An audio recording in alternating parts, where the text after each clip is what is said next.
Live. What up? What up? We're live on what is this? YouTube and Facebook. YouTube. We're live on Instagram. Insta. We got Crystal, Adam, Crystal. That's Crystal. Robert. I'm over here. It's kind of hard to see you, babe. Can you get in the middle? Sit on my lap. I'm good right here. Try to get Adam to sit on my lap, but he wouldn't. All right, so we are doing it live at 5. We're starting a conversation off with the discussion on branched chain amino acids. What you got? Branched chain amino acids on the spot. BCAAs. BCAAs. Love them. I like intro workout. Intro workout. Yeah, during the workout, especially if I'm doing a fasted workout, that'll kind of gently break my fast. I like it. What brand do you use? Ultra Human. That's what I use too. What flavor?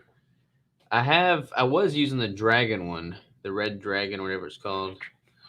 Dragonberry. Dragonberry. Which I talked to Jason. I interviewed Jason Deere, the founder of the Ultra Human, and he said those are grass-fed dragons. So yeah, grass-fed dragons. So with branched chain amino acids, a lot of people ask about that. They're marketed very heavily in all the supplement shops, the GNCs. Everybody knows about branched chain amino acids. More often than not, I do not recommend them if you're in a caloric maintenance or a caloric surplus. If you're consuming enough quality nutrients from a protein and fat standpoint, especially on a ketogenic diet, and you're getting from good sources and you're in a maintenance or surplus, there's not really any need for the branched chains, in my opinion. But I use them when I'm in a caloric deficit as a way to kind of hedge my bets and basically cover my bases. So like if I'm drinking them intra-workout in the state of being in a caloric deficit, that just is one more thing kind of in my corner to minimize any potential chance of losing any muscle. But I don't necessarily recommend spending the money on them if you're already at a maintenance or surplus. You agree? Yeah, that's just what I was thinking. I was like, if I feel like I'm going to die because my calories are so low, like that gets me through a hard leg day for sure. If I've got to load up the deadlift bar and I'm just like, oh, I'm just hungry, that helps kind of put my mind at ease a little bit and helps me power through a solid workout. Does it help make your hair grow? Obviously not. Obviously not. We got any questions on the actually I will say this though. Can you get the branch chains and EAAs in there? Yes. Let's talk about them. But his Jason Ultra Human brand, he has it paired with EAAs, so essential amino acids. So you're getting the branch chains and the essential amino acids, so you're covering your bases all that much more. I notice like a pump factor off of those when I take it. Do you notice vasodilation, getting a little pump action going? I don't personally, but I haven't really paid attention to it. Yeah, I mean, I feel it for sure. Like if I'm doing an arm workout, especially that I feel more pumped from the amino code by the Ultra Human diet. Yeah, so the orange, the crushed orange bone is excellent. It's branched chain and essential amino acids. It does have magnesium, potassium, and sodium in there. Not a whole lot, but a little bit. But it's got the amino acid matrix, leucine, lysine, valine, all that. But it's also got, what else does it have in here? It's got clean ingredients. So most of the stuff you're going to get at GNC has got like sucralose in there, acesulfame, potassium, all the crap sweeteners. This is sweetened with monk fruit, and that's it. He takes a lot of pride in the quality of his ingredients. So shout out to Jason on that. It tastes pretty good. By golly. They've got great customer service also. Like you'll order something and somebody will call you in a couple of days and just check in and be like, hey, how you liking it? How you doing? It's Tell me awesome. about your life. Pretty cool. They do call you. Yeah. All right, so we got a couple questions here. I do work out in the AM early, 4 a.m. fasted. What would be the recommended after workout supplement intake? Branch chains, creatine, etc. for maximum benefit, recovery, and muscle growth. So I recommend taking creatine every single day, whether you're training or not, because you want to keep your muscles basically saturated in that creatine. Just a simple creatine monohydrate. You don't need anything fancy. Just take it consistently. That's the main thing with creatine, is taking it consistently. You're not going to get the benefit from it if you're taking it 1 week and then 1 week you totally forget. You have to consistently take it every single day. With the branch chains, I recommend drinking that intra workout, but again, only in the context of if you're in a caloric deficit. Here we go. So who is more ripped? Robert, you, or no competition? Man, we always get these questions on the line. I know. They're trying to make you hate each other. Yeah. We're not going to hate each It's other. never gonna happen. It's not gonna happen. We're respectable human beings, but I'm more ripped. Who's it? What are the weight classes though? That makes a big difference. He's a higher weight class, right? Yeah, I think he weighs 180. Yeah, I want to say. Yeah, your competition weight's like 160, 65. Yeah. So it's like comparing apples and oranges. Yeah. But Robert has more striations in his glutes. In his glutes. That's for sure. I got the striated glutes. Robert and Crystal, I've heard I should take my measurements rather than using the scale for accountability, but my problem is I can't measure the exact same place every time, so I end up with more of a discrepancy when measuring than when I use the scale. Example, if I measure my hips and the tape is even half inch further up or down, it can make the difference of an inch. Help. So get tattoos on your body where you want to measure consistently each time and just line up with those tattoo. Pro tip. Does it make sense, right? I'm joking. Don't do that. Like one of those low back ones. Yeah. Like Robert's getting one of those. Don't do that. Don't do that. A real recommendation would be using all forms of measurements. So the tape measure, taking pictures, and using the scale. You can even get an InBody or a DEXA or something like that to also help you. But my key point would be to have someone else do it because they have a better eye and they can kind of see it a lot more evenly.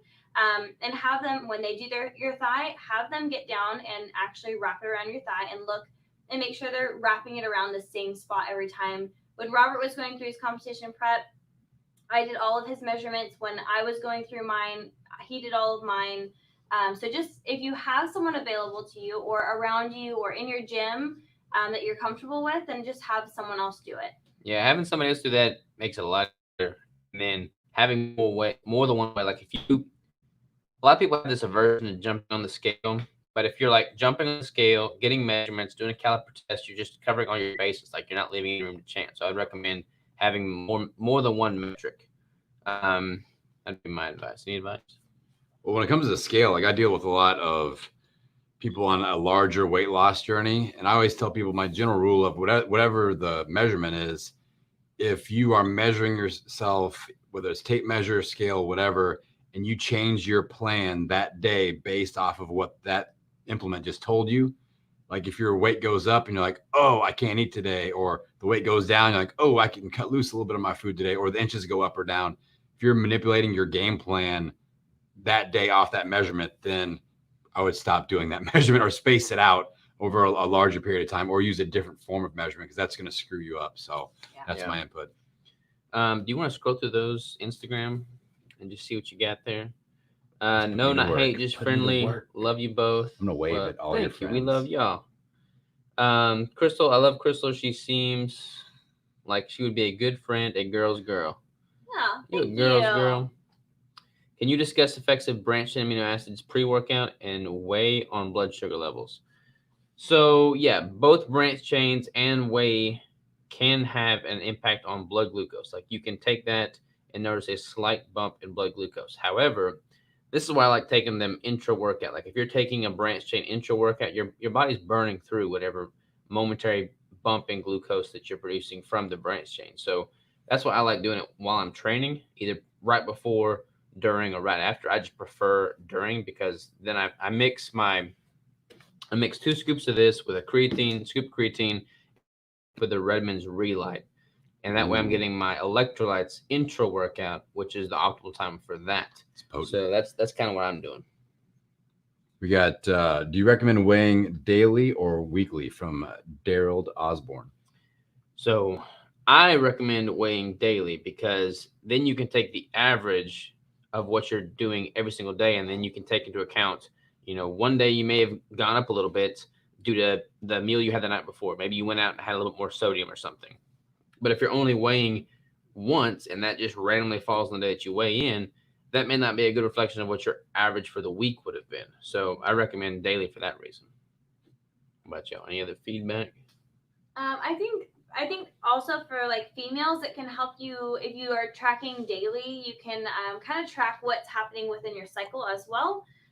So like for myself, like I know when it's my period, I'll gain pounds for ovulation. I will gain about 3. But knowing that and not getting mad at the scale is really key for myself. And knowing when I should be expecting that fluctuation and when not to get mad at my body, and know when it's just going to go right back down versus I'm eating too much, or maybe I'm building muscle, or whatever it is. So just to have that as something to look back at, I prefer to track and measure and weigh every day. Yeah, just remember it's a data point. It's just as if you were going to do a push-up test every day. Like you wouldn't completely shift your mindset or get down on yourself if one day you did one less push-up than the day before. It's just a data point. The more that you have, the better. You got any more on IG? Jonathan Shane was making fun of your butt cheeks, but that was about it. Oh, yeah? Let's see. The keto guy. Man, I like mixing in a big old scoop of beta-alanine, even into my pre-workout that already has some. Gets me fired up. I don't do a lot of beta-alanine. A lot of the pre-workouts have beta-alanine in it, and most of the pre-workouts have the niacin in it, which makes me itchy. Do you like the itchy? I can't do the itchy. All right. They said they like my voice. Just kidding. I just added that in there. But Josh Moore, Robert, are you really gonna let this guy out angle you on the camera? No, I'm just look how much bigger I am than him. Like, are you kidding me, man? Are you kidding me? Show them that belly. That belly's the only thing bigger than boom, me. right there. I weigh daily and use Robert's DSK spreadsheet. Thanks for the info. Awesome. Yeah, weighing daily is the way to go. Way to go. Hate the itchy feeling. Yeah, I can't do the itchy feeling either. That's why I don't like doing the pre-workouts. But what we've been doing doesn't make me itchy. Rari nutrition. All right, here we go. Keto and a half marathon runners. Thoughts? Is it possible? I've been running long distance, more 5 or 6 miles, and I noticed my ketones are way higher after a run rather than when I lift weights.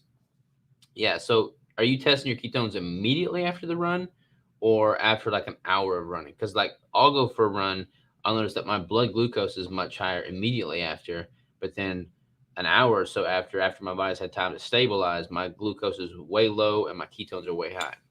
You track your ketones and glucose that often or no? Nope. No. I don't really need to. I just do it because I'm experimenting all the time. You track yours, baby? Nope. I checked mine today, but that was the first time in months. Yeah. I don't really feel that you need to track it unless you're trying to experiment on something or test something new or you're just curious. Flex Fit hats. When are they coming out? I'm actually working on that. I'm working on a whole bunch of apparel stuff, but it had to take a pause button because all of the suppliers like totally shut down the apparel industry due to the whole COVID thing. But that will be ramping up soon. Promise. 1 hour after runs. That's interesting because that's weird. A lot of people, excuse me, I keep burping. I got this Topo Chico in hand. My burps stink. Probably. I'm smelling them. I was wondering. Yeah. I thought that was a savory brick. No.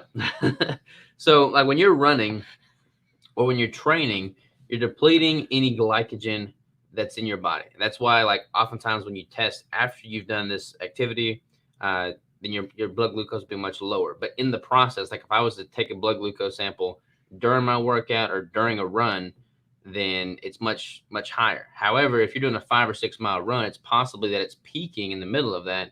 And then by the time you get done, it's dropped off. Everybody's gonna be a little bit different as far as how fast they clear glucose. So the only way that you would really know kind of what your body's doing is if you had a continuous glucose monitor, because you're probably not gonna stop mid-run every 5 minutes to test, blood test. But if you had like a CGM, you could see, but I guarantee it would spike at some point during that run. We got one about doing a 16-hour fast and then gaining weight for the next 3 days afterwards. Confusion after that. All right, so I have noticed that when I do a 16-hour fast, I gain weight for the next 3 days after. I'm not understanding. I thought it was calories in versus calories out. If you're, okay. I think they're joking with us, right? Calories in, calories out. I don't know, but first of all, they might be messing with us. If that really is a real thing, then also like food weighs. Yeah, they're losing weight and then they're gaining food. You're gonna hold a lot more fluid. You're going to flush out a lot of fluid during a fast. And as soon as you start eating and hyperhydrating and hydrating again, your body's going to hold a lot more fluid. That's going to be where most of that weight comes in. Yeah, they're sweet. I like CGM because it's a lot less high prick finger and you get a lot more data. Have you looked into in-body scans to see your actual body fat percentage? Yeah, I've done in-body scans. I feel like the calipers are honestly more accurate than the in-body scans, especially the caliper we have. We have one of those fancy calipers. But the in-body scans, they fluctuate a lot based off of water levels, your body's water level. DEXA scans, the gold standard. I use the DEXA quite a bit, but I don't want to go to the hospital right now to use a DEXA because of all the craziness. But usually I just do a caliper because I can do that at home and it's easy. What's your body fat, Negative 2%? Yeah, something 80 and negative. 80, negative 2. I listened to Ronnie Coleman podcast. Rogan. Yes. And Ronnie Coleman's just funny. Yeah, and Rogan's like, what was your body fat percentage? And Ronnie's like, well, I always use caliper test, but one time I went and got a dunk test, and it was negative 2%. He said that. Gotta love Ronnie. Gotta love Ronnie. Yeah, that was a good episode. Yeah. Rogan. Was. Chocolate malt brick is fire. I like it. I agree. I like it.